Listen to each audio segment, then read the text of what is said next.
A'udzubillahi minasyaitonirrajim. Bismillahirrahmanirrahim. Suara saya cukup jelas ya. Alhamdulillahirabbil alamin. Innal hamdalillah nahmaduhu wa nasta'inuhu wa nastaghfiruhu wa na'udzu billahi min sururi anfusina wa min sayyiati a'malina. May yahdihillahu fala mudhillalah wa may yudhlil fala hadiyalah. Asyhadu alla ilaha illallah wahdahu la syarikalah wa asyhadu anna Muhammadan abduhu wa rasuluh. Allahumma sholli ala sayyidina Muhammadin abdika wa rasulika nabil ummi wa alihi washabbihi wasallim. Ya ayyuhalladzina amanu taqullaha haqqa tuqatih wa la tamutunna illa wa antum muslimun. Amma ba'du.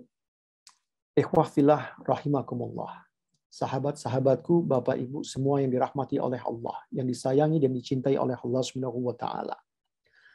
Alhamdulillah kita berjumpa kembali di malam hari ini dengan niat yang sama, yaitu bertakarub, mendekatkan diri kepada Allah melalui kita bersama menimba ilmu, bermajelis, bermudzakarah, mengingat kepada Allah, kebesaran Allah Subhanahu wa taala. Allah Subhanahu wa taala yang memberikan kepada kita anugerah, dan anugerah itu anugerah yang luar biasa, yakni anugerah memiliki keyakinan, keimanan menjadi seorang muslim yang bersaksi bahwa tidak Tuhan melainkan Allah dan Nabi Muhammad SAW adalah utusannya. Dan kita berkumpul di sini karena satu akidah, dan kita mengikuti Sayyidina Muhammad Rasulullah SAW, Nabi yang terakhir, penghulu dari segala Nabi, dari semua Nabi. Dialah Nabi Muhammad SAW yang kita cintai. Ikhwah fillah rahimakumullah. Kita pada saat ini kita memasuki atau ada di dalam suatu musim yang sebelumnya kita belum merasakan. Begitu meluas kemana-mana, yaitu musim pandemi. Musim ini bukan hanya berpengaruh terhadap kesehatan kita secara fisik atau jasmani, namun musim ini menjalar kemana-mana, berdampak kemana-mana, memiliki imbas yang luar biasa. Bahkan kehidupan kita berniaga, bisnis, berkeluarga, bermasyarakat, semuanya terpengaruh dengan musim ini. Kita merasakan ketidaknyamanan, kegelisahan, kesulitan, dan beragam hal yang pada intinya masing-masing kita menghadapi berbagai macam persoalan yang keluar daripada musim ini, yaitu pandemi. Kita berharap kepada Allah Subhanahu wa taala agar kita diberikan petunjuk, diberikan jalan keluar terhadap hal ini.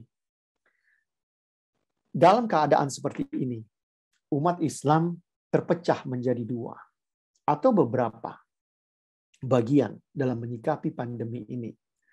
Ada yang masuk ke dalam ekstrem kanan, yaitu mereka berupaya, berjuang, bersungguh-sungguh untuk menyelamatkan diri mereka, cari jalannya, berikhtiar, namun sedikit mereka menyandarkan dirinya kepada Allah Subhanahu wa taala. Lalu kita memiliki ekstrem kiri, di mana benar-benar menyerahkan kepada Tuhan, tapi tidak mau berupaya, berikhtiar, menganggap tidak ada masalah dengan hal itu. Dua-duanya adalah dua ekstrem yang bukan jalan yang harus kita ambil. Nah, dalam kesempatan ini, saya beri tema kajian ini, pandemi dalam perspektif Islam. Bagaimana Islam menyikapinya dan bagaimana solusinya. Itu yang pertama. Lalu yang kedua, kenapa saya buat kajian ini? Beberapa minggu atau bulan yang lampau, salah seorang guru saya, Pak Zulkabir, seorang dosen di Bandung, seorang senior dalam Muhammadiyah, dia telepon kepada saya, lalu dia bilang, Nasran, apa ini keadaan sekarang ini? Azabkah, ujiankah, atau apa ini? Menanyakan tentang pandemi pada saat ini. Lalu yang ketiga, yang membuat saya membuat kajian ini untuk memulai kita kajian selanjutnya adalah ketika beberapa waktu yang lampau, saya diminta untuk memulai majelis takziah atas meninggalnya paman saya. Ketika baru memulai majelis itu, kami mendapatkan kabar dalam Zoom meeting itu bahwa ibunya, yaitu salah satu nenek saya, meninggal dunia juga karena permasalahan yang sama, terpapar COVID. Innalillahi wa inna ilaihi rajiun. Dari situ saya lihat nggak main-main ini. Ini penyakit memang ada. Barangkali sebagian akan bertanya sama saya, kenapa baru sekarang buatnya, nggak tahun lalu kita baru memulai. Nah, Allahu a'lam. Tidak ada kata terlambat untuk kita memulai sesuatu. Semoga dengan majelis ini kita bisa mendapatkan manfaat, pemahaman, dan bisa juga menjaga diri kita, dan juga mengabarkan kepada yang lain bahwa Islam memiliki petunjuk, memiliki solusi, karena hal ini bukan pertama kali terjadi di dunia.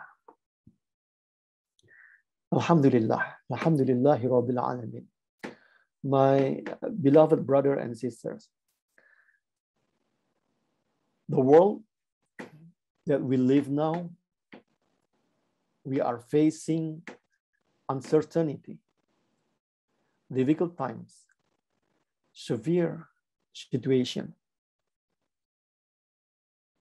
The pandemic that happening right now is not only affecting our health, our physical body, but to some extent to our economic life, business, daily life, social life, family life. It's all affected by this pandemic. Even the Muslim Ummah, our community, are divided into several groups or position, how they perceive this matter. They are there who are living with an utmost struggle how to save their life, taking medicines or conventional approach how to save their life. But yet they forgot how they're reconnecting or to connect themselves with Allah subhanahu wa ta'ala. And another spectrum, they rely totally to God, but yet they don't want to struggle or to strive themselves to be better or to be safe or to get protection. These two are not the path of Islam. The path is always the middle one. Allah subhanahu wa ta'ala wants us to protect our life, but yet also He wants us to get close to Him and rely on Him. So that's one of the motivation for me to start these lessons again. Ikhwah fillah rahimakumullah. Jika kita berbicara tentang referensi tentang wabah di dalam Islam, begitu banyak referensi yang ada. Saya memiliki 10 paling tidak referensi yang saya ketahui, yang saya dapatkan sebagai informasi saya untuk menjadi referensi. Dan di antara 10 itu saya memiliki 2 referensi itu berada bersama saya. Para ulama sudah banyak menulis, membuat karya-karya yang berhubungan dengan wabah atau ta'un. Masalah pandemik ini. Jadi bagi kalangan umat Islam, bagi para ulama, ini bukan suatu hal yang baru. Hanya saja kita yang hidup pada zaman ini baru menyatakan, baru merasakan juga bahwa ada ini yang namanya pandemi. Bahkan sebagian daripada kita nggak percaya bahwa ini ada. Namun dalam sejarah umat Islam sudah tercatat begitu banyak karya-karya yang dihasilkan para ulama. Ada yang ditulis oleh Ibn Hajar Asqalani sebagai referensi utama. Bazlul Ma'un fi Fadil Ta'un. Tuhfatur Raghabin oleh Syekhul Islam Zakaria Al-Ansari, muridnya sendiri. Ada pula yang ditulis oleh As-Suyuti. Rawahul Wa'un fi Akhbari Ta'un. Dan masih banyak-banyak lagi karya-karya para ulama yang berbicara tentang ini. Nah, boleh. Pada saat ini, yang menjadi referensi utama bagi saya adalah kitab yang ditulis oleh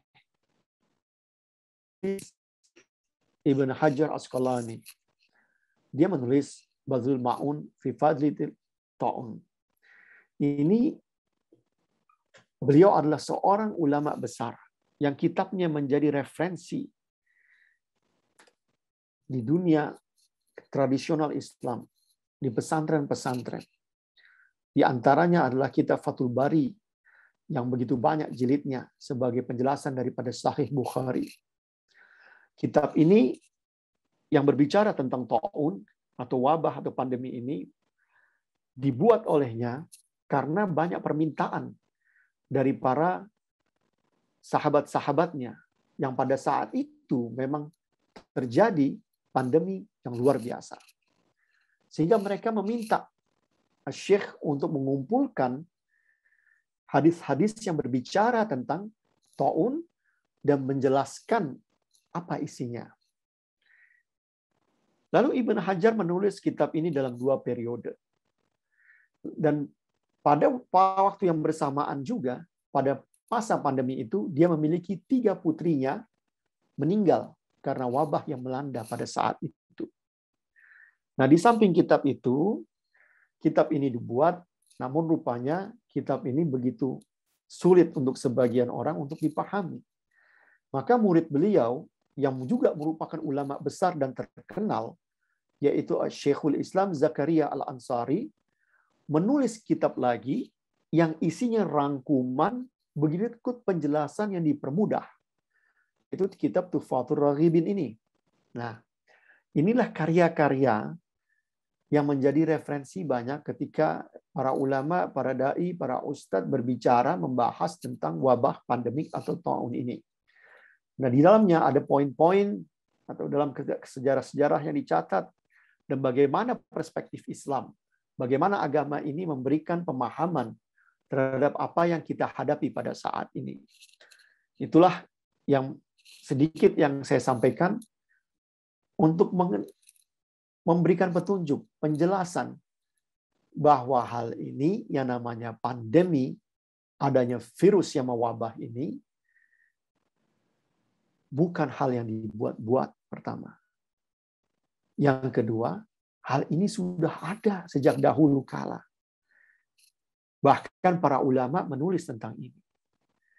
Hanya saja ketika kita hidup pada zaman ini, baru sekarang muncul kembali ta'un ini, wabah ini. Nah, ini yang membuat kita sama-sama duduk bermajelis, memahami tentang hal ini. My beloved brothers and sisters, there are numbers of works by the Muslim scholars talk about the pandemic, the plague, the situation that we face right now. They wrote many works about it. They explain from the Islamic perspective.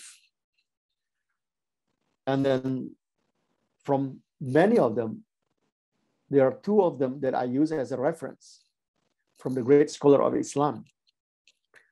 I'm not sure if they are translated into English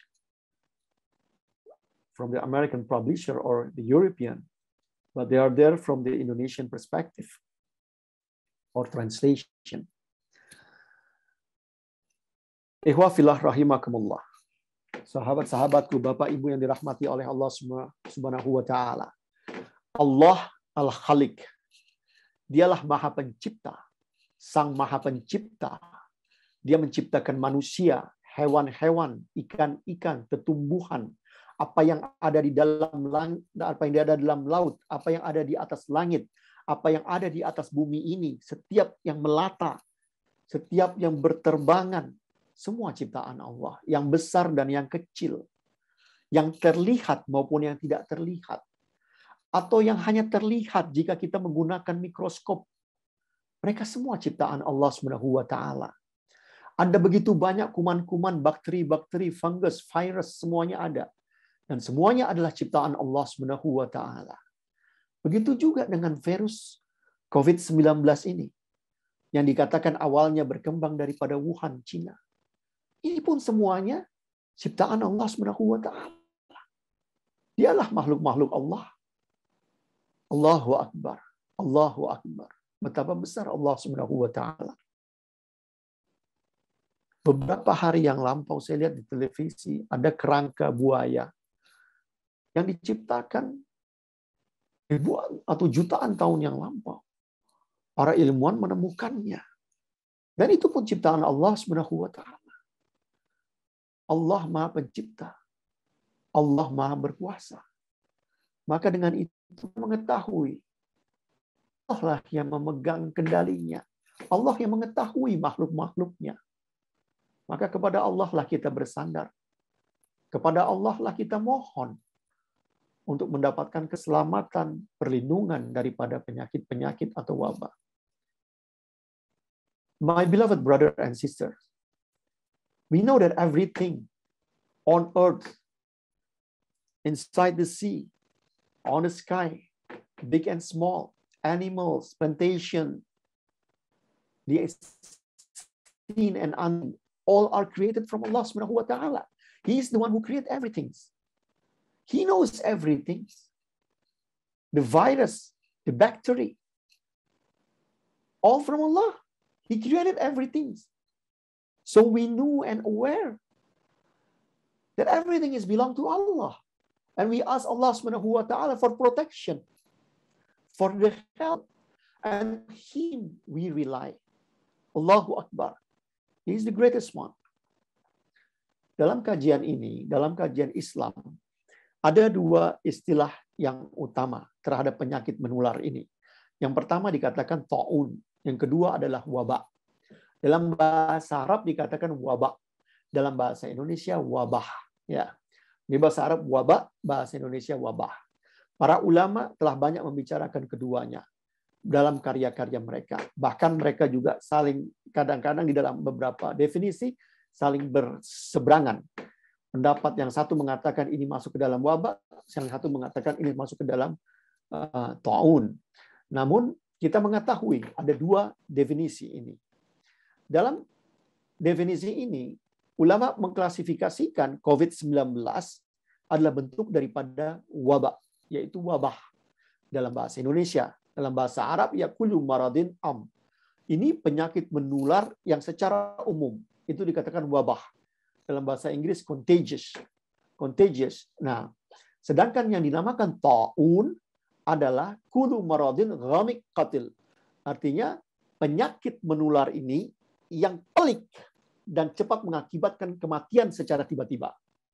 Itu dikatakan dengan ta'un. Dalam istilah medis, kita menemukan istilah yang disebut endemi, epidemi, pandemi. Endemi adalah penyakit yang muncul sebagai karakteristik dari suatu wilayah. Contohnya, jika kita pergi ke Papua dahulu, di sebagian tempat muncul malaria. Itu dikatakan sebagai endemi. Lalu epidemi adalah penyakit menular yang menyebar dalam wilayah tertentu. Nah, sedangkan beda yang tadi menjadi karakteristik ya. Kalau ini dia lebih luas lagi dalam epidemi ini. Nah, dalam yang terakhir pandemi adalah yang terjadi secara serempak dan secara cepat yang meliputi daerah geografis yang sangat luas, bahkan melampaui negara atau negeri. Inilah yang dikatakan dengan pandemik. My beloved brother and sisters, in Islamic terminology, there are two terminologies upon this illness. The first or disease, the first one we call waba, and the second we call ta'un. Waba means contagious, but in the macro level, is more general level. But ta'un is specific. Is called kullu maradin ghamik qatil. It means that a very serious illness that can create death in very fast manner. This is what we call ta'un. And then we know there are endemic, epidemic, and pandemic. The three of them are different.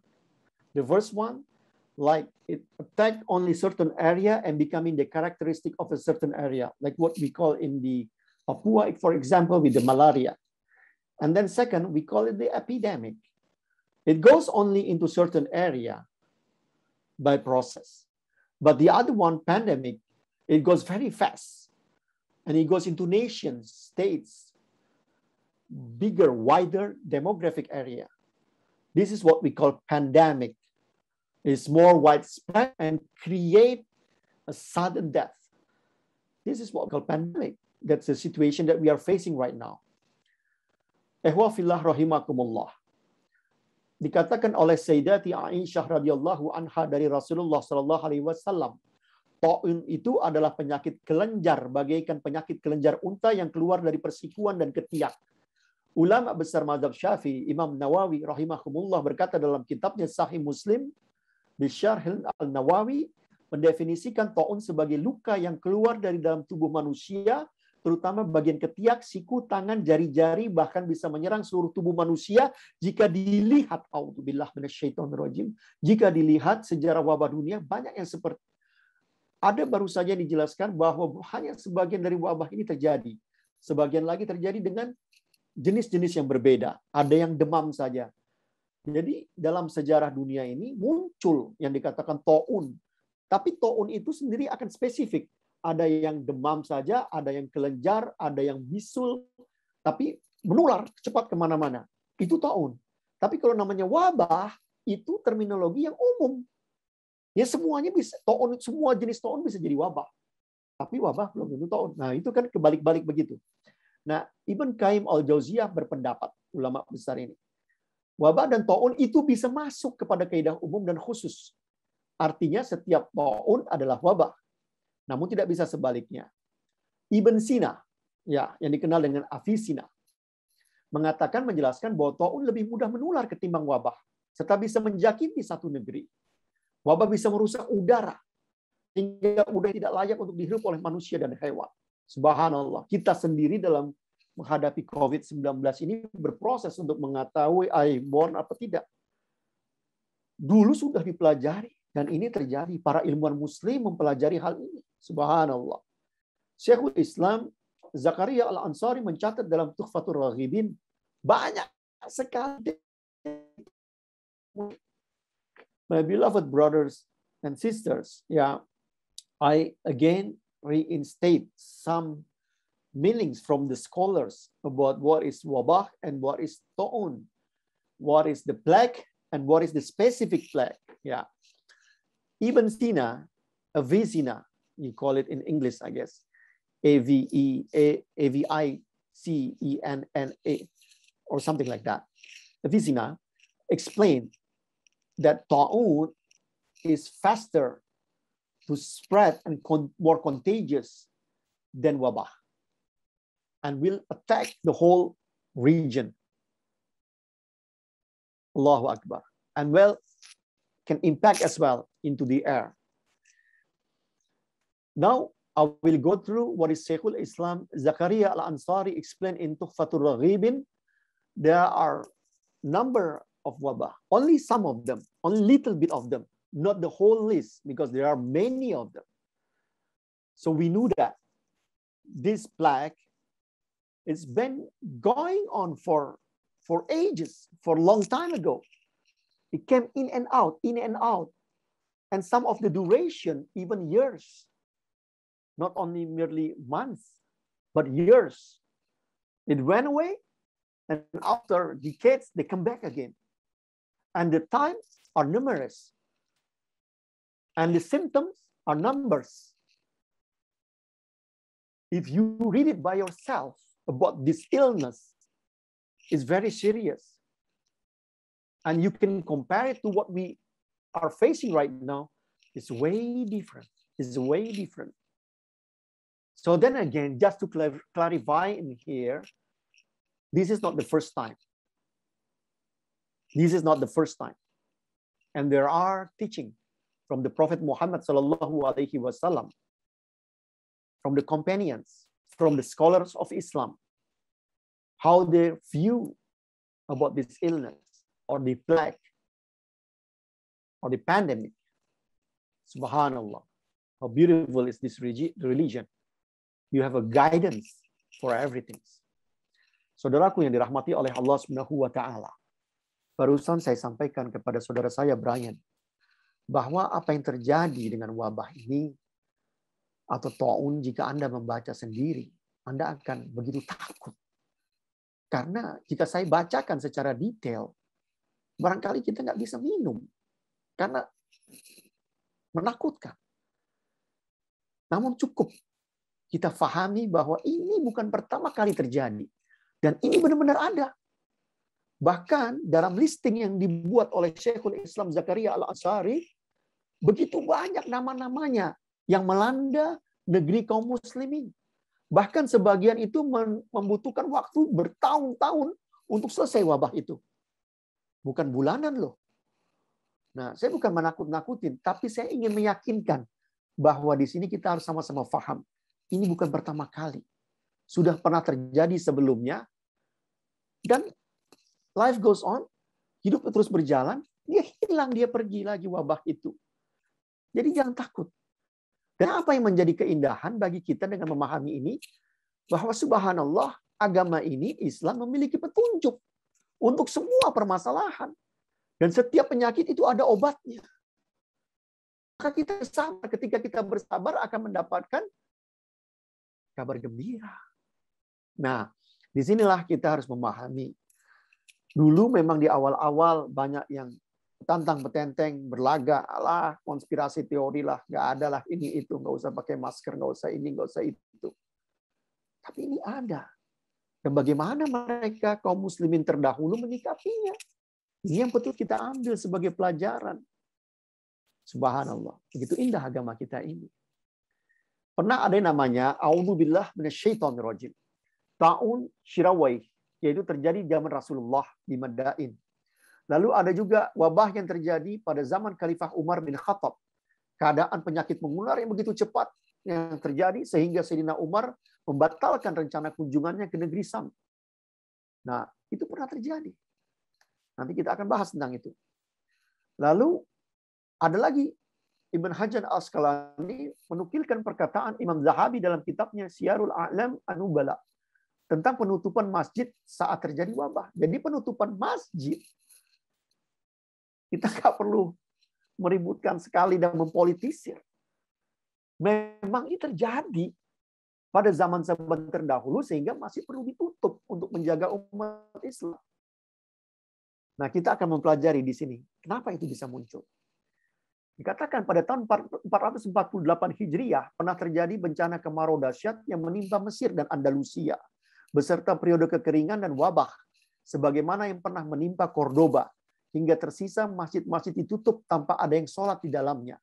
Masa ini dinamakan tahun kelaparan yang besar. Nah, ini salah satu contoh. Jadi, dan juga pernah di Mesir, tahun 816 Hijriah. Musim yang begitu kencang. Sehingga hampir setiap hari tidak kurang 100 orang meninggal. Serem kan? Kondisi seperti ini terjadi berbulan-bulan. Sampai-sampai harga namanya itu semangka, menjadi 500 dirham per buah. Allahu Akbar. Jadi kalau kita bisa memahami di sini, semakin kita sulit, keadaan semakin sulit, harga semakin naik. Memang ini dilematis, tapi itu terjadi.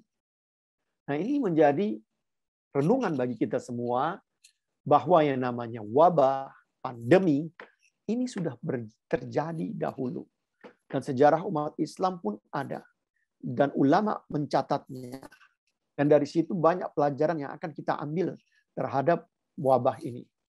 Jadi kalau yang masih memikirkan ini konspirasi atau bukan, ini hal sepele atau bukan, ini kita bisa memahaminya sama-sama pada saat ini. Bahwa dari berbagai belahan dunia, komunitas kaum muslimin telah mengalami hal ini. Bukan hal yang mengenakan, tapi tidak nyaman.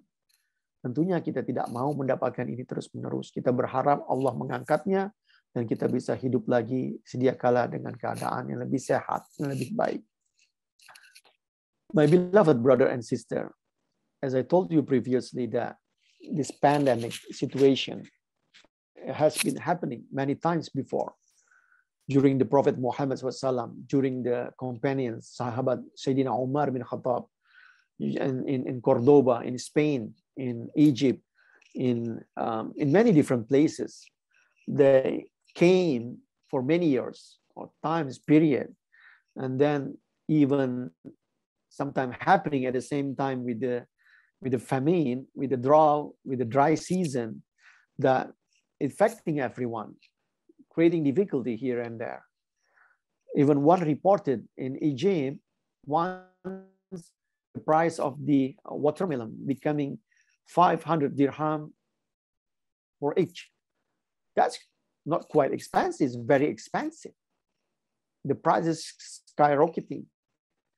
It's becoming unaffordable for many people. But that's the reality. The difficulty that happened is true. So we are no longer talking about, is this conspiracy theory? Or is this right or wrong? Is this, should we carry the mask or not, or something? But in fact, the scholar of Islam proved it, recorded, and wrote a book about it. And this is what we are facing right now. Saudaraku yang dirahmati oleh Allah Subhanahu wa taala, sahabat-sahabat yang disayangi Allah, semoga Allah memberikan kita semua sehat walafiat. Kita memasuki sekarang yang saya katakan sebagai wabah dalam perspektif Islam. Di dalam Al-Qur'anul Karim pada surat Al-Baqarah 155 dikatakan wa nabluwannakum bisyai'im minal khaufi wal ju'i wan naqsim minal amwali wal anfusi was-samarat wa basyiris sabirin. Sesungguhnya kami akan menguji kalian dengan rasa takut, kelaparan, dan menguji kalian, dan kami dapat menguji kalian dengan kehilangan properti, nyawa, kehilangan ladang, dan sampaikanlah berita gembira kepada orang-orang yang bersabar. Ikhwah fillah rahimakumullah, saudara-saudaraku yang kusayangi, yang kucintai. Kita dalam keadaan sulit. Sebagian merasakan kelaparan, sebagian merasakan kematian karena psikosomatis dan lain sebagainya. Sebagian kehilangan harta bendanya, sebagian harus menjual ini dan itu. Keadaan sekarang untuk sebagian barangkali mungkin masih bisa berpamer-pamer seperti di televisi, acara-acara yang menipu, yang menghibur sesaat. Namun sebagian menghadapi bagaimana berbagai macam masalah yang mereka hadapi. Ketakutan, kelaparan, penyakit, dan lain sebagainya. Ini semua ujian, tes yang diberikan oleh Allah Subhanahu wa taala. Namun bagi sesiapa yang bersabar menahan dirinya, maka Allah akan memberikan kabar gembira. Yang pertama, keberadaan virus ini, corona, adalah bentuk ujian dari Allah. Ujian musibah yang datang kepada kita secara alamiah. Meskipun sulit, namun kita tetap harus menghadapi. Tetap menjadi bagian daripada kehidupan yang alamiah. Dalam kehidupan itu memang ada ujian, kan? Ada ujian dalam kehidupan itu. Mungkin yang lama-lama yang umurnya sudah bertambah, dia akan merasakan, kok gini sulit ya, kok saya sebetulnya nggak begini, tapi saya mendapatkan begini. Macam-macam ujian orang. Ada yang rasa takut, gelisah, mencekam. Ada yang nggak punya uang, ada yang nggak punya harta, atau hartanya harus dilepaskan. Atau merasakan lapar, kesedihan, dan lain sebagainya. Itu kan bagian dari kehidupan. Bahwa memang ada ujian. Nah, apa yang kita hadapi sekarang ini juga masuk dalam kategori ujian. My beloved brother and sister, Allah said in the Holy Quran, Al-Baqarah 155, verily, we will test you with the feeling of afraid, hunger, and we can test you surely with the loss of property, life, and then your plantation, and give a good tidings for those who are patient. My beloved brother and sister, this life, even though you do nothing, sometimes you feel that, how come I got this test? How come I felt difficulty, uneasy? I know that we are now, some people are hungry. Some people are dying. Some people are in the severe condition. They are losing their property. They are feeling afraid. Psychosomatic. All of these things are a test from Allah subhanahu wa ta'ala. It's like a trial that we go through. But even in the normal situation, we will face this. It's very natural. Everyone will feel safe, and some will feel they are not safe. Some easy, some uneasy. We are facing this. And this coronavirus is one of this, one of the tests. What we have to do when we are facing difficulty like this is to be patient, to hold yourself before you act out of control. You hold yourself, be patient. If you do be patient, you go through and you walk this life, you will be safe. Rasulullah sallallahu alaihi wasallam bersabda, suatu peringatan dari Allah Subhanahu wa taala untuk menguji hamba-hambanya dari kalangan manusia.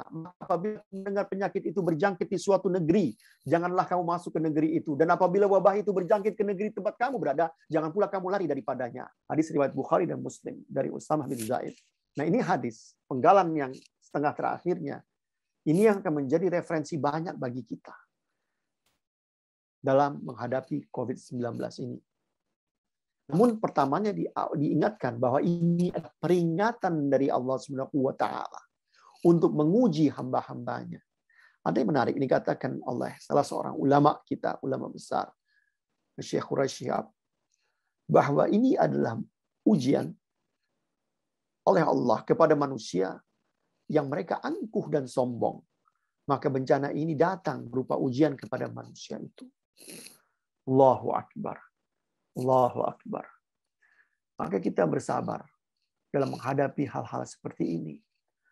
Jadi kalau ditanya, memang yang pertama kali yang kita jawab, ini ujian bagi kita semuanya. Sebagai kaum muslimin. Bagaimana kita menyikapinya dalam ujian ini? Ya bersabar. Nah, bersabar menahan diri. Menahan diri itu memiliki makna yang sangat luas. Lalu yang kedua berupa peringatan bagi kita yang disampaikan oleh Rasulullah. Ini adalah nasihat yang sangat kuat bagi kita untuk mengetahui bahwa kita harus sadar. Yang ketiga, Syekhul Islam Zakaria Al-Ansari mengatakan, mengutip hadis Nabi Muhammad SAW, bahwa ini merupakan azab. Sungguhnya wabah ini azab, dengannya Allah membinasakan sebagian umat, lalu tersisa sedikit di bumi ini, terkadang datang dan terkadang pergi. Hadis riwayat Muslim. Sebagian menafsirkan azab di sini lebih bermakna kepada rasa sakitnya yang ada dalam ujian pandemik itu. Ibn Hajar juga menyampaikan hadis yang lain bahwa azab ini bagi orang yang beriman atau yang tidak bagi orang yang tidak beriman, sedangkan rahmat bagi kesyahidan bagi kaum muslimin, kaum mukminin, bahwa di dalam kebaikan dan keburukannya itu semua datang daripada Allah. Menunjukkan bahwa kita semua ini bagi kaum muslimin ini adalah hal yang baik. Baik gimana? Mereka mendapatkan pahala seperti ganjarannya orang yang mati syahid. Seperti, tidak sama. Seperti, tidak sama. Yang mati syahid. Nah, jadi siapapun yang menderita penyakit dan bersabar mendapatkan manfaat rohaniah dari ujian ini. Rasulullah berkata, tidak seorang muslim ditimpakan keletihan, penyakit, kesusahan, kesedihan, gangguan, gundah gulana, hingga duri yang menusuknya, melainkan Allah akan menghapus bagian dari kesalahan-kesalahannya. Hadis riwayat Bukhari. My beloved brother and sister, we still discuss and talk about how this trial, this test from Allah Subhanahu wa taala befall us. In particular, is befall and becoming a test for those people who are boastful, arrogant, and those hardy, feel proud by himself and becoming ignorant, negligent.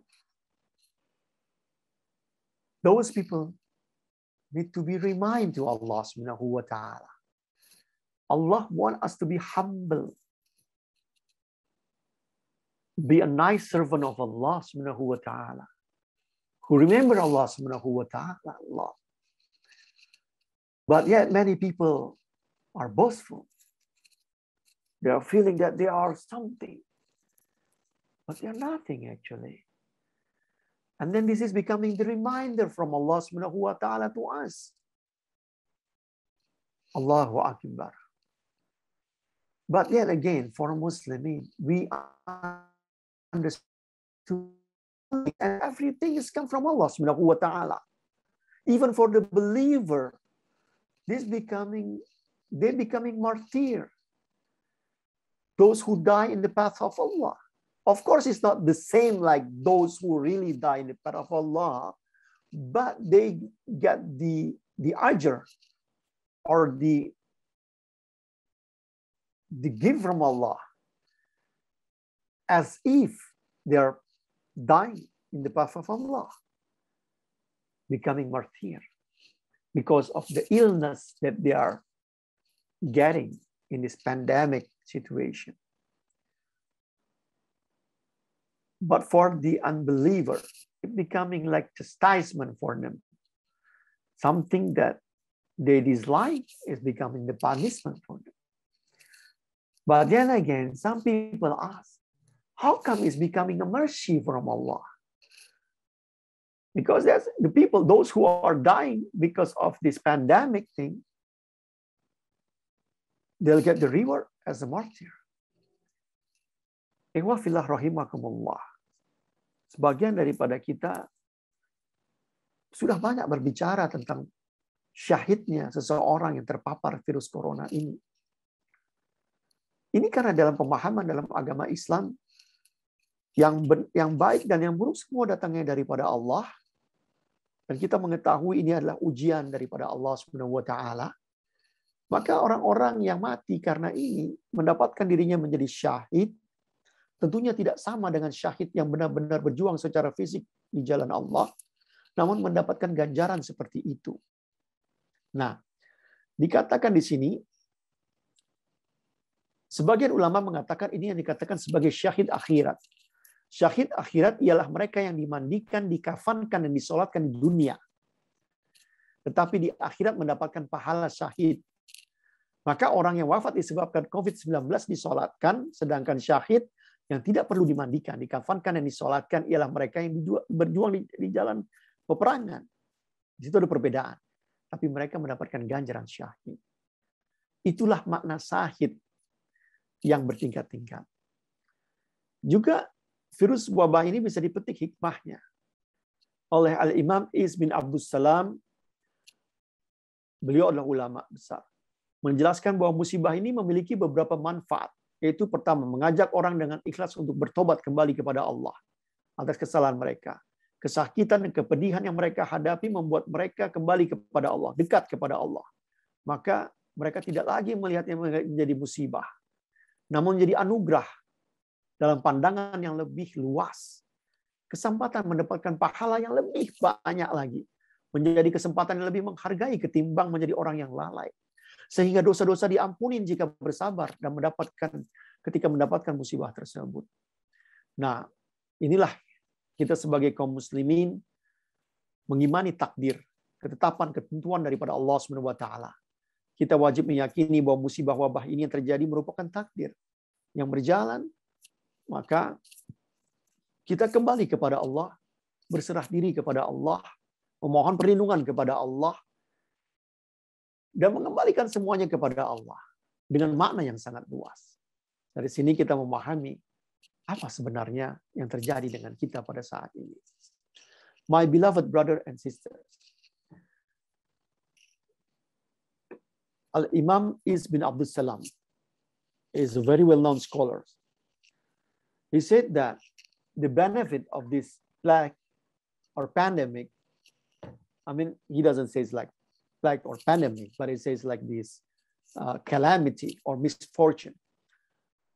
It will invite people to come back with sincerity to do repentance and come back to Allah because of the sins, of the mistake, of the mischief that they've been doing. So they no longer see it as a calamity. In fact, as a gift, as a bounty.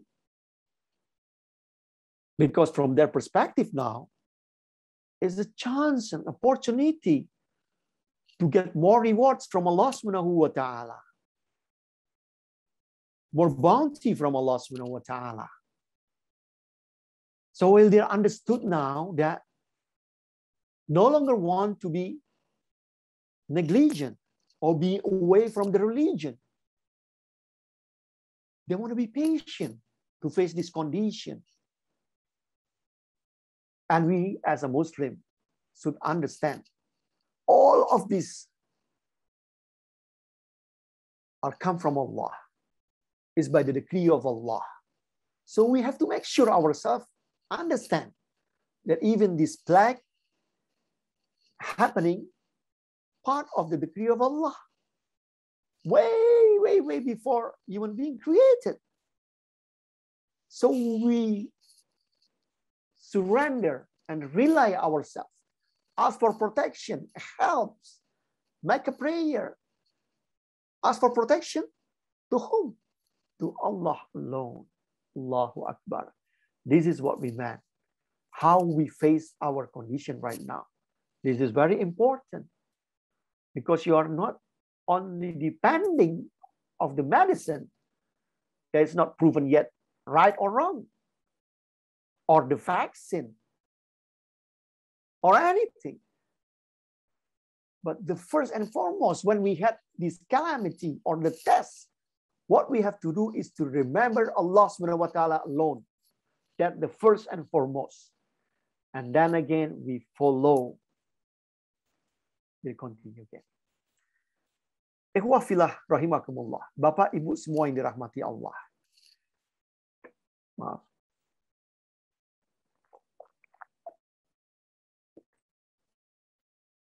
Bismillahirrahmanirrahim. Wa anfiqu fi sabilillah wa la tulqu bi aydikum ila takhluqati wa ahsinu innallaha yuhibbul muhsinin. Dan belanjakanlah harta bendamu di jalan Allah dan janganlah kamu menjatuhkan dirimu sendiri ke dalam kebinasaan. Dan berbuat baiklah karena sesungguhnya Allah menyukai orang-orang yang berbuat baik. Al-Baqarah 195. Yang ingin disampaikan di sini dengan utama adalah jangan engkau jatuhkan dirimu sendiri ke dalam kebinasaan. Ini disampaikan oleh Al-Quran. Jangan jatuhkan dirimu dalam kebinasaan. Ayat ini jelas-jelas melarang sesiapa yang sengaja mendekatkan diri kepada kebinasaan, kepada penyakit, kepada mara bahaya, kepada semua hal yang tidak bagus, atau yang mengancam dirinya. Ayat tersebut merupakan salah satu referensi yang utama untuk menjauhkan diri kita sejauh-jauhnya, sekenceng-kencengnya dari penyakit, dari wabah. Jangan sombong. Jangan sekali-sekali abai dan sombong. Jangan sekali-sekali petantang-petenteng keluar ke jalanan nggak pakai masker. Salaman sana, peluk-pelukan sana. Jangan sekali-kali. Al-Quran mengatakan, janganlah kamu menjatuhkan dirimu sendiri ke dalam kebinasaan. Ini harus benar-benar dipahami. Kita kaum muslimin memiliki petunjuk, memiliki hidayah dari Allah Subhanahu wa Ta'ala. Rasulullah SAW membawa kita untuk dalam kehidupan ini kita penuh dengan tips. Maka berupayalah melindungi diri kita dari tertular, terpapar dari virus yang sedang melanda banyak negeri ini. Seorang muslim tidak mengikuti faham fatalistik. Ya ini berserah diri yang tanpa berikhtiar. Atau seperti seorang anak muda yang menantang-nantang, yang seenaknya misalnya, dia berdiri di tengah-tengah jalan tol. Gue nggak takut, misalnya katanya begitu. Lah kalau dia berdiri tengah jalan tol, cepat atau lambat dia akan ketabrak mobil. Kalau dia tidak menghindari, tidak minggir, dia akan ketabrak mobil. Itukah yang dikatakan? Nah, Ini yang harus kita jaga diri kita. Kita berupaya menyelamatkan diri kita. My beloved brother and sister, there is one thing that we have to understand.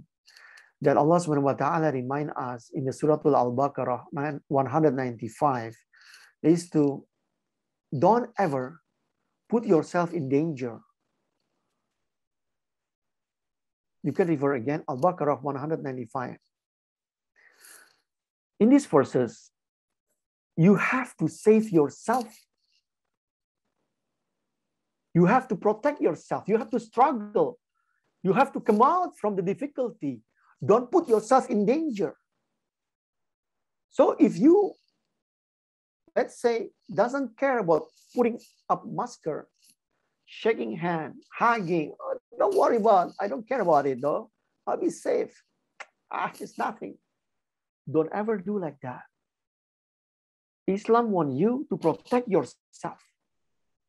Protect yourself. We are not in the fatalistic. Some people like jokingly that say that you stand up in a highway, in the middle of highway, and you say, I'll be safe, I don't care. Sooner or later, the car will hit on you.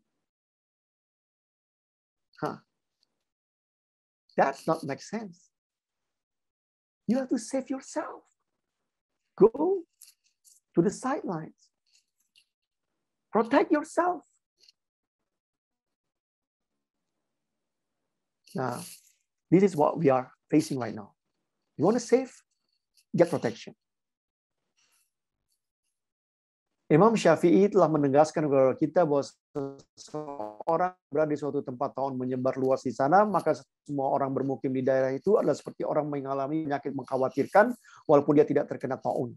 Ini bagian dari dasar hukum ketika kita menghadapi keadaan yang pelik. Lalu dikatakan oleh Rasulullah SAW tidak boleh memberi mudarat tanpa disengaja atau disengaja. Nah, ini prinsip fikih.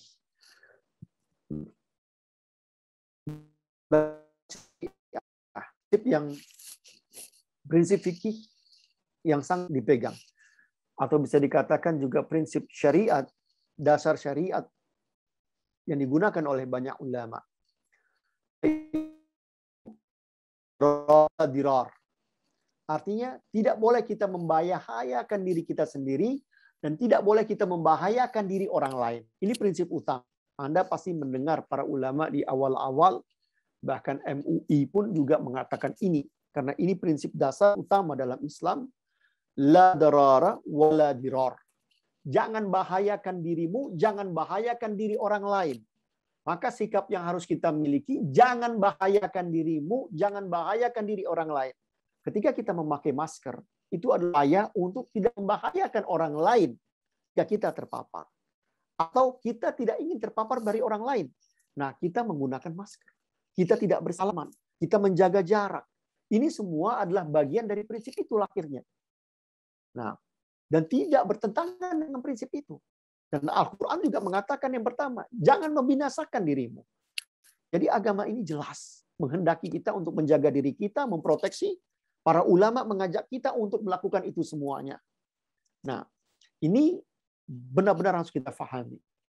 Lalu ada prinsip yang lain dalam maqasid syariah atau tujuan-tujuan daripada syariat, yaitu di antara hifzun nafs, yaitu menjaga manusia ini, menjaga diri manusia, melestarikan kehidupan itu sendiri yang akan menjalankan kaidah-kaidah bersyariat, beragama. Ini yang mesti dijaga. Nah, seperti dalam fatwa MUI, setiap orang wajib melakukan ikhtiar menjaga kesehatan dan menjauhi setiap hal yang diyakini dapat menyebabkan terpapar penyakit. Karena hal itu merupakan bagian dari menjaga tujuan pokok kita beragama. Inilah prinsip-prinsip yang harus kita pahami ketika kita menghadapi situasi yang seperti itu.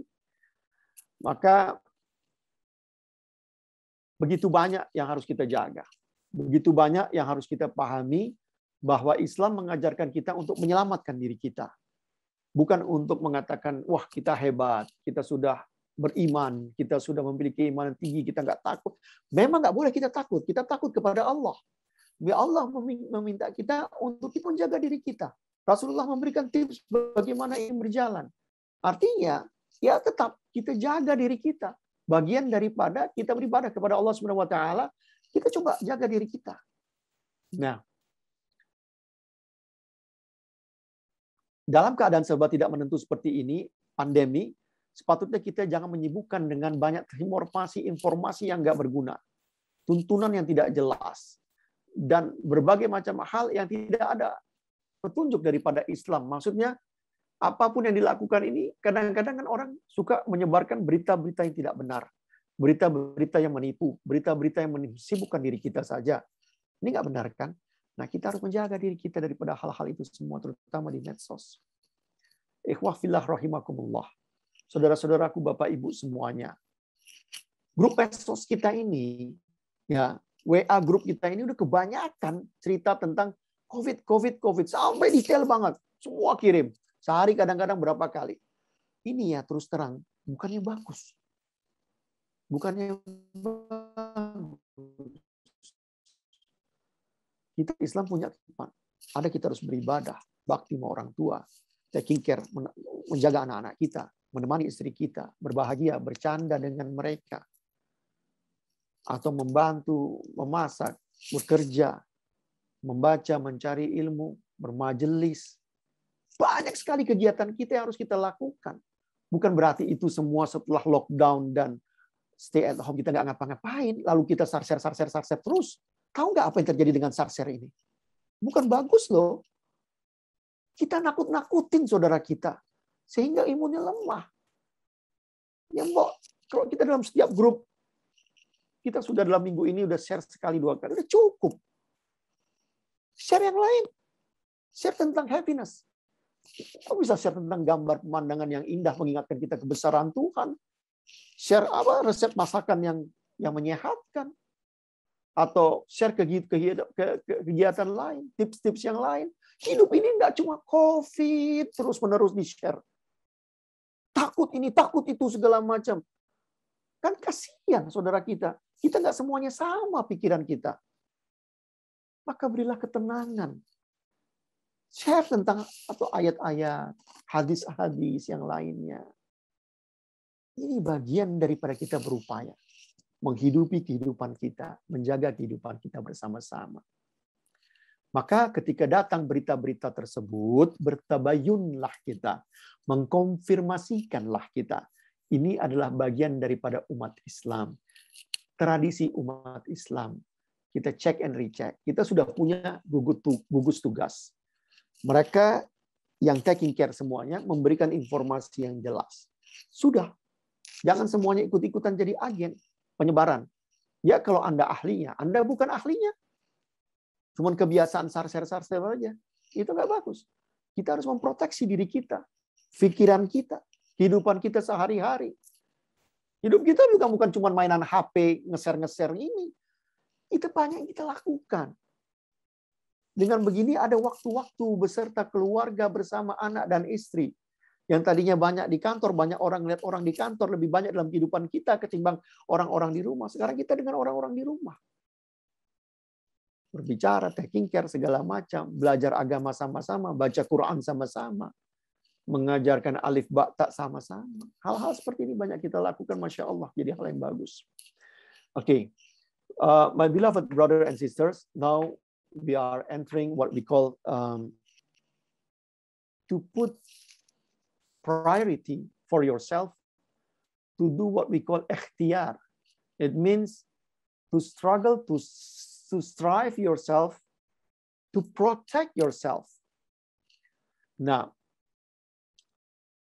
ketika kita mendapat, when we are facing difficulty, calamity, disaster, everything, you name it, what you have to do to be patient. When you are patient, hold yourself.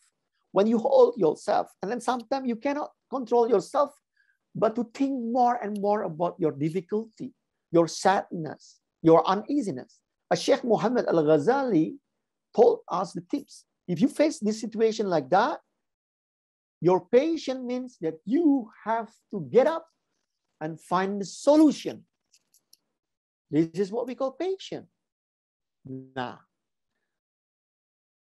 patient, it means not merely that you hold yourself as a forbearance, but you hold yourself and smoothly you try again, come back again, and get up, and then try to find the solution. Jadi apa yang dimaksud dengan sabar? Sabar adalah, kata Syekh Muhammad Al-Ghazali, bukan hanya kita menahan diri kita dalam kesulitan, namun kita dalam kesulitan itu mencari jalan keluarnya. Itu adalah sabar. Ini ketika kita masuk dalam bab yang dikatakan dengan ikhtiar, mendahulukan ikhtiar setelah kesadaran untuk bersabar ketika mendapatkan ujian daripada Allah, maka kita berikhtiar. Kata Syekh Muhammad Al-Ghazali, yang namanya sabar bukan hanya Anda berdiam diri, menahan diri. Namun ketika Anda sudah merasakan diri Anda ini begitu memikirkan, sedih, takut dengan apa yang Anda alami menjadi berlebih-lebihan, maka Anda harus keluar dari situasi itu, bangkit kembali, dan mencari solusinya. Itu dikatakan ikhtiar dan sabar. Nah,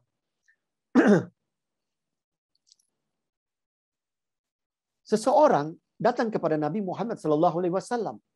Aku lepaskan untaku dan lalu aku bertawakal. Nabi SAW mengatakan, bersabda, ikatlah kemudian bertawakallah. Nah, ini hadis yang mengingatkan kepada kita. Jadi bukan kita, nggak takutlah aku, ada Allah. Emang kita menyandarkan kepada Allah. Namun kita diminta mengikat ke unta kita dulu, baru kita lepaskan. Berusaha dulu menjaga, menyembuhkan diri kita. Berupaya sungguh-sungguh untuk keluar daripada penyakit ini, daripada wabah ini. Itu yang namanya berjuang di situ. Nah, itu yang dikatakan berikhtiar. Lalu bertawakallah kepada Allah Subhanahu wa taala. Ada contoh lain di zaman Nabi, ketika itu ada orang-orang berpikir untuk menggunakan obat-obatan. Kan mikir, wah, tawakal aja lah, nggak usah pakai obat gitu. Nah, mereka bertanya, ya Rasulullah, apakah kita seharusnya menggunakan obat-obatan? Lalu Nabi menjawab, ya engkau diperbolehkan menggunakan obat-obatan. Allah tidak menciptakan suatu penyakit kecuali ada penyembuhnya. Terkecuali penuaan. Hadis riwayat Abu Dawud. Ini lagi contoh lain laginya. Anda diperbolehkan. Ada penyakit, cari obatnya, berupaya. Jadi bukan berdiam diri. Gue nggak takut. Gak begitu. Islam ini, Masya Allah. Ini agama luar biasa. Sederhana, bisa dipahami bukan oleh semuanya. Ini Islam. Maka seorang muslim sepatutnya mencari jalan keluar dalam permasalahan ini. Baik individu maupun kolektif. Berikhtiar untuk menyelamatkan dirinya.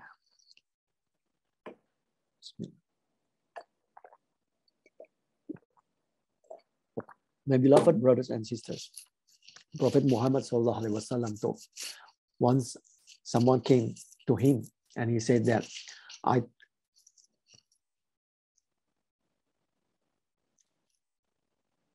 once someone came to him and said,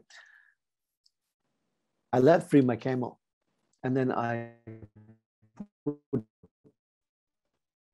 to Allah. That means that he relies only to Allah. The Prophet says, tie your camel first and then put tawakkal and then leave it to Allah. So it means very simple. You tied it means that you have to find a solution, that you have to make sure things are right and then leave it to Allah. So it doesn't mean that I leave it to Allah. No. Put an effort and at the same time or afterward, you leave it to Allah. Another example. Some of the companions came to Prophet Muhammad SAW asking about medicines. Because again, people thought, oh, we leave it to Allah and we get cured. It's not like that. And he asked to the Prophet, oh, my messenger of Allah, should we use medicines? And the Prophet said, yes, you may use medicines. Allah not creating illness except there is a medicine upon it. Except getting old. Hadis riwayat Abu Dawud. That's another example. So yes, when you are facing difficulty, one of the difficulty is the illness, the plague, the pandemic. you have to find a medicine to protect yourself, to get healthy. So you can pray to Allah. See? So Islam wants you to seek and find out what is the medicine of this illness. You see the logic and you see the perspective from Islamic perspective, how we face this plague. Saudaraku yang dirahmati oleh Allah Subhanahu wa taala. Saya ingin men-share tentang apa yang dikatakan oleh Al-Imam Ibn Qayyim Al-Jauziyah dalam kitabnya Zadul Ma'ad. Sebagai ikhtiar ketika menghadapi wabah. Yang pertama dia katakan, jauhkan dari apapun yang membuatmu terinfeksi dari penyakit itu. Kedua, jaga kesehatan, karena itu modal hidup dunia akhirat. Ketiga, jangan menghirup udara yang tercemar penyakit, yang membawa kuman penyakit. Keempat, jangan mendekat kepada orang yang sudah terkena penyakit. Kelima, buang prasangka buruk, dan tetaplah hidup yang optimis. Keenam, berusaha aktif dengan iman, tawakal, dan buang kesombongan. Ketujuh, buat keputusan rasional dengan mempertimbangkan maslahat dan mudarat. Yang kedelapan, tetap berhati-hati, menjaga diri. Yang kesembilan, taklim dan sosialisasikanlah ini semua. Dan terapkanlah sanksi bagi mereka yang melanggar. Subhanallah. Itu ulama udah ratusan tahun yang lampau. Ibn Qayyim Al-Jauziyah. Kitabnya itu udah terjemahkan dalam bahasa Indonesia begitu banyak. Dan subhanallah, dia sudah memberikan details. Ini kalau mau dijadikan standar prokes, luar biasa banget. Saya berharap para petugas-petugas tim COVID, Satgas tugas itu baca ini. Hal-hal seperti ini. Bagaimana para ulama dari kaum muslimin yang beratus tahun yang lampau telah memberikan formula-formula bagaimana kita memiliki prokes. Ini kan prokes, standar protokol kesehatan. Subhanallah. Jadi Bapak Ibu yang bekerja, yang terlibat langsung, nakes segala macam, harusnya baca ini kitab Zadul Ma'ad, bab yang berbicara ini. Ketika ada 9 pokok prokes umat muslim yang bisa dilaksanakan. Allahu Akbar. Subhanallah. Jadi itulah contoh daripada ikhtiar yang harus kita lakukan. Ya. Nah, sekarang kita masuk ke dalam ikhtiar. Jadi tadi awal kita sudah mengenal secara sejarah bagaimana wabah ini. Lalu kita mengetahui bagaimana prinsip kita, perspektif kita dalam menghadapi wabah, sudut pandang Islam seperti apa, di mana posisinya, di mana posisi umat Islam. Apa yang harus dilakukan? Nah, kita masuk dalam satu stage, satu tahapan, yaitu kita harus menjaga diri kita. Yaitu berupaya untuk berikhtiar agar kita selamat daripada wabah ini. Nah, saya akan memasuki satu tahapan saja, setelah itu saya akan mengakhiri kajian ini. Karena saya rasa bisa kemalaman nanti. Nah, yaitu biasanya saya berbicara berbeda. Saya berbicara, ayo kita selamatkan diri kita, jangan membinasakan diri kita, maka kita lakukan ini secara jasmani. Namun ini saya rubah. Saya mendengar juga perspektif dari para ulama-ulama yang mengutamakan dan sangat utama. Baik dari kalangan para habaib, para masyayikh, para ulama menyerukan kepada kita. Dan terutama juga dalam kitab yang menjadi rujukan ini, yaitu Ibn Hajar Asqalani dan Syekhul Islam Zakaria Al-Ansari. Yang pertama dan paling utama dalam menghadapi musim pandemi ini adalah berikhtiar sebagai seorang muslim dengan berdoa kepada Allah Subhanahu wa taala. Adab yang pertama, kata beliau, memohon kesembuhan kepada Allah dan meminta perlindungan kepadanya dari penyakit-penyakit. Dikatakan oleh Ibn Hajar Asqalani, Allah Subhanahu wa taala berfirman, berdoalah kepada Allah dengan tunduk dan rasa takut. Nabi Shallallahu alaihi wasallam bersabda kepada Abbas radhiyallahu anhu, wahai Abbas, perbanyaklah doa untuk kesembuhan.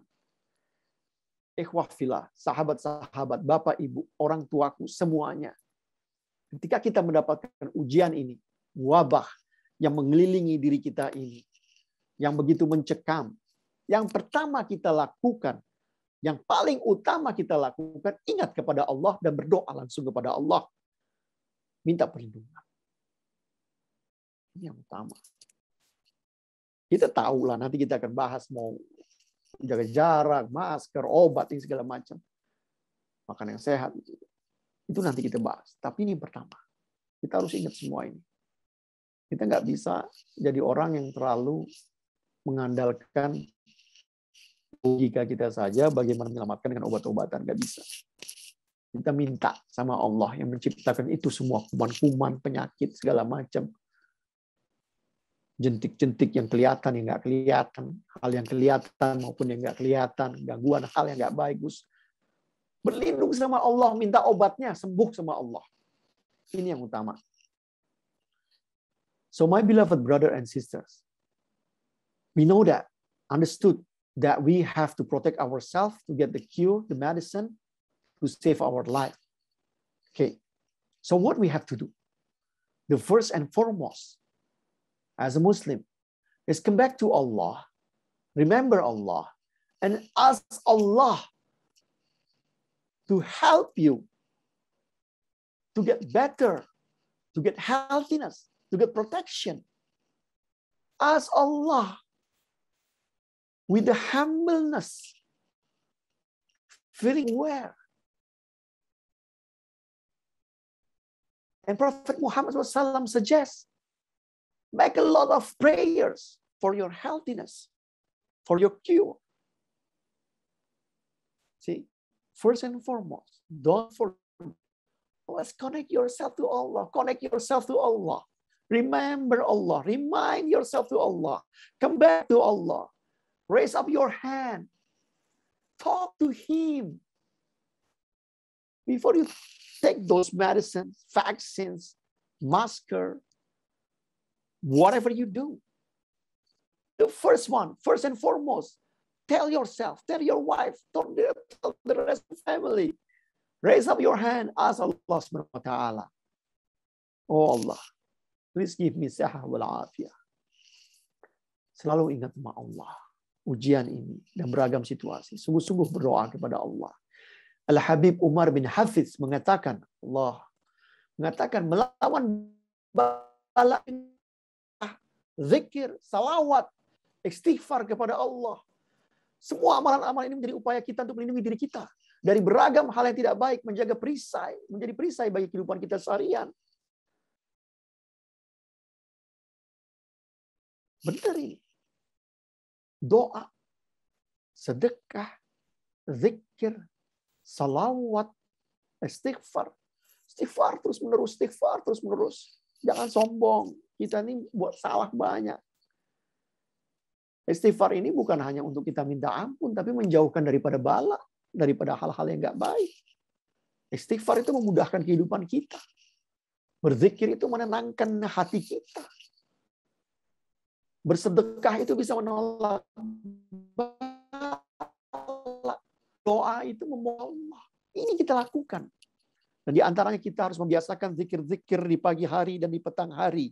Seperti dicontohkan, diajarkan oleh para ulama-ulama dalam kitab-kitab mereka, rangkuman doa-doa, rangkaian zikir-zikir sebagai perlindungan bagi kita semuanya. Atau yang dikatakan di dalam hadis, di antaranya yang akan saya bacakan dari Utsman bin Affan radhiyallahu anhu. Ia berkata, Rasulullah sallallahu alaihi wasallam bersabda, tidaklah seorang hamba mengucapkan setiap pagi dari setiap harinya dan setiap petang dari setiap malamnya kalimat Bismillahilladzi la yaduru ma'asmihi syai'un fil ardi wala fis sama'i wa huwas samiul alim. Baca ini dengan menyebut nama Allah yang namanya tidak ada sesuatu pun yang membahayakan di bumi ini dan tidak ada juga di langit, dan Dialah yang Maha mendengar lagi Maha mengetahui. Sebanyak 3 kali. Maka tidak akan ada apapun yang membahayakan. Hadis riwayat Abu Dawud At-Tirmizi. Hasan sahih. Lalu lain waktu baca lagi. 3 kali di pagi hari, 3 hari di sore hari.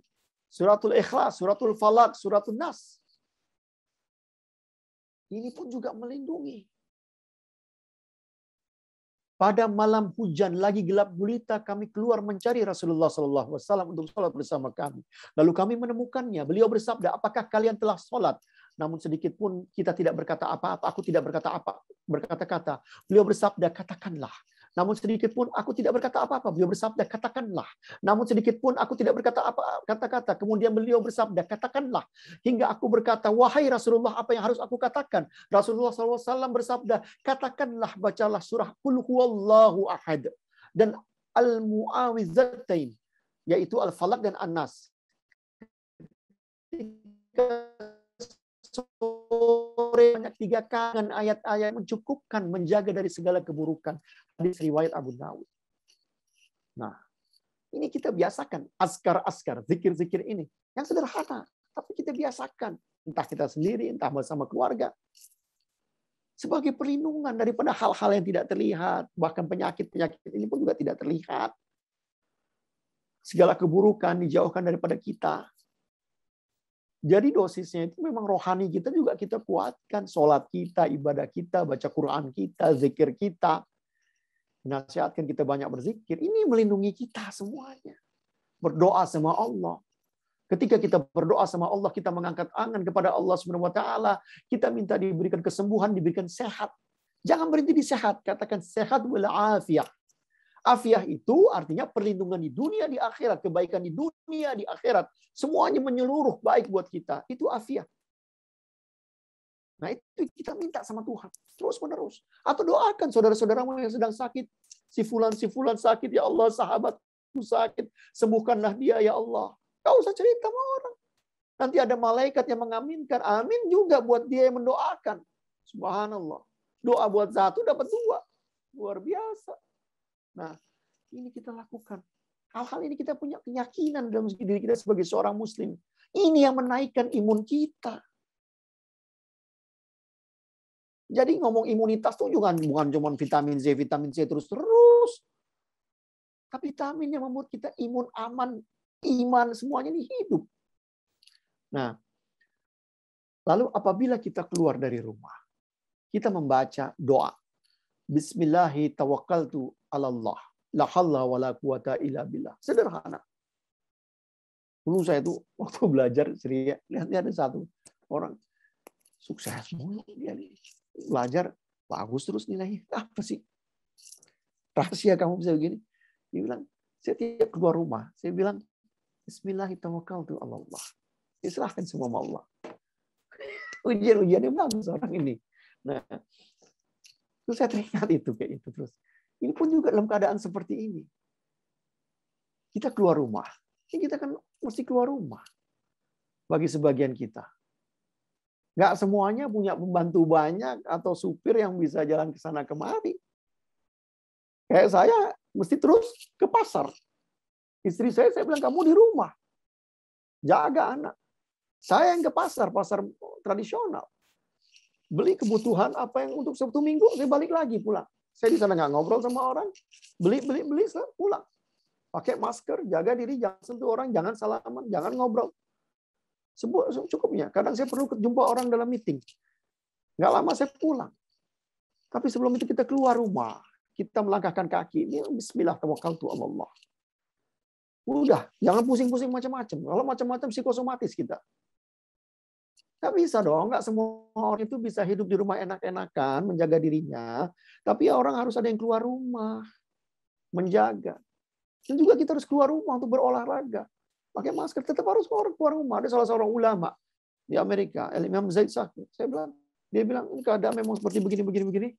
Tapi saya akan keluar, bawa sepeda saya keluar, saya akan naik sepeda lagi, olahraga. Begitu. Jadi kita harus memahami bagaimana Islam mengajarkan kepada kita. My beloved brother and sister, the first and foremost that we have to do is to make a prayer to Allah, asking for sihah wal afiyah. I mentioned several azkar or zikr or doa that your wife can remember you or teach you about it.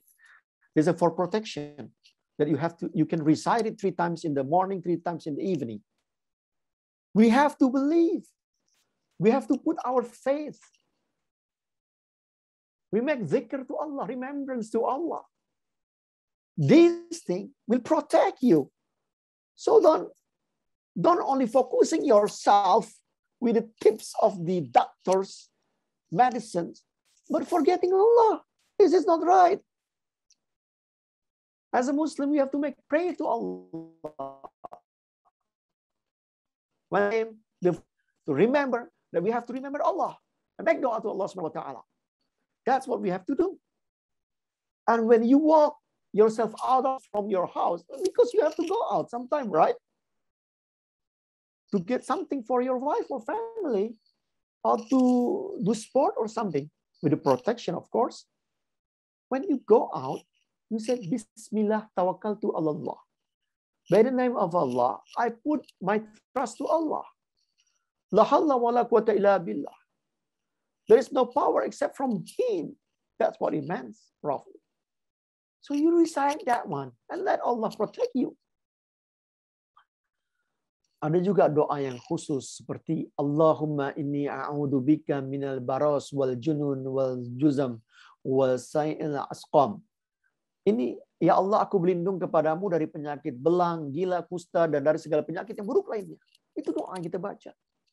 Banyak askar-askar doa-doa yang banyak yang kita bisa baca. Anda bisa beli sendiri ke toko-toko buku, toko kitab, atau bertanya para ulama, ustadz, doa-doa apa saja yang bisa dibaca. Saya katakan yang sebelum tadi, sebagai contoh di antaranya, ada yang membaca kunut nazilah dan lain sebagainya. Itu kita perlukan sebagai doa bagi kita umat Islam.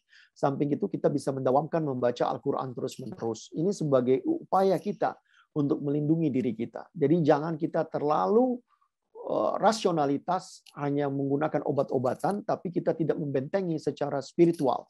Nah, ini yang kita harus pahami sebagai umat Islam. Yang pertama kali harus kita lakukan adalah ini semua. Nah, inilah yang saya akhirkan kajian kita pada malam hari ini. Di sini kita berhenti. Minggu yang akan datang, insya Allah kita akan membahas strategi lain, tips-tips lain yang diajarkan oleh Sayyidina Rasul, oleh para ulama. Ini masih pertengahan ya, jadi kita akan lanjutkan lagi. Ikhwa fillah rahimakumullah. Saya harap Anda bisa datang lagi.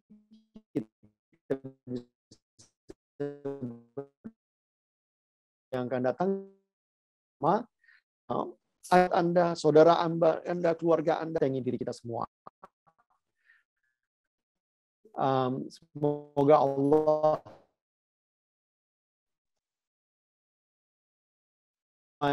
today in these stages, because we will cover again in more strategies, medicines, prophetic medicines, and other aspect of pandemic that we are not yet touched.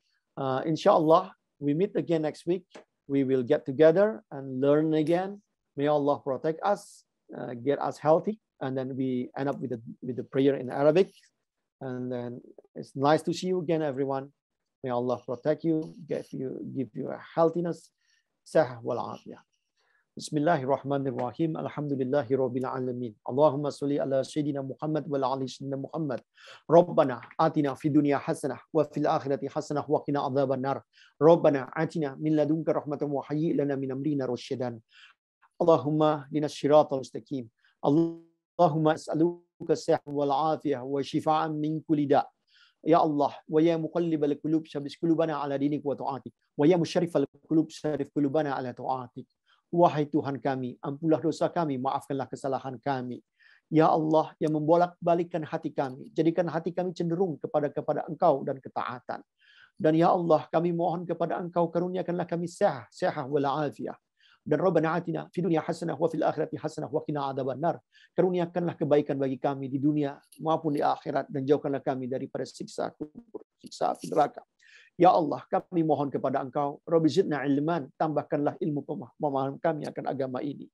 Bimbinglah kami untuk memahaminya dan mengamalkannya. Ya Allah, keluarkanlah kami daripada wabah ini. Selamatkanlah kami, sehatkanlah kami.